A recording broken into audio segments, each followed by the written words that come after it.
Hello guys, আসসালামু আলাইকুম এবং ওয়েলকাম টু আওয়ার চ্যানেল। আজকে আপনারা দেখবেন আমার আম্মু কীভাবে হোটেল তেল দিয়ে হাড্ডি দিয়ে রান্না করে। তাহলে আপনারা দেখান। প্রথমে আমি মাংস এবং মুরগির হাড় 1 কেজি পরিমাণ নিয়েছি। এখন 4টি পেঁয়াজ কুচি, তারপর রসুন বাটা, আদার গুঁড়া, লঙ্কার গুঁড়া, হলুদের গুঁড়া, সব ধরনের মশলা একত্রে গুঁড়া করা গুঁড়া মশলা।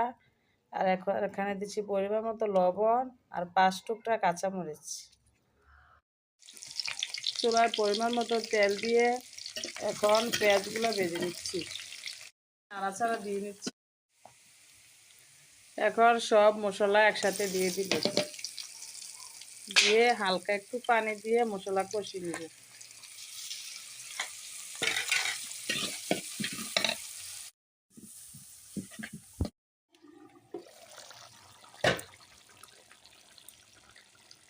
এখন আগে থেকে টুকরা করা আলুগুলো দিয়ে দিব।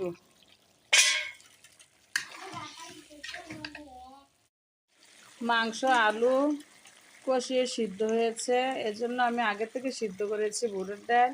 এখন ডাল দিয়ে দিচ্ছি, দেখুন। এখন আর একটু কষিয়ে নিব।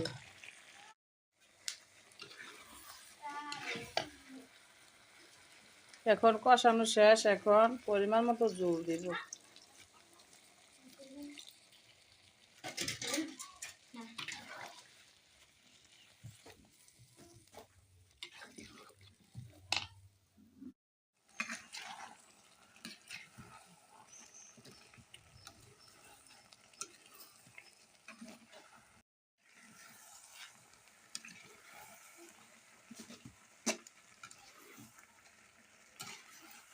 ভিউয়ার্স, আপনারা দেখতে পাচ্ছেন আমার আম্মু রান্না শেষ হয়ে দেখতে পাচ্ছেন কি সুন্দর লোভনীয় লাগতেছে। দেখেন।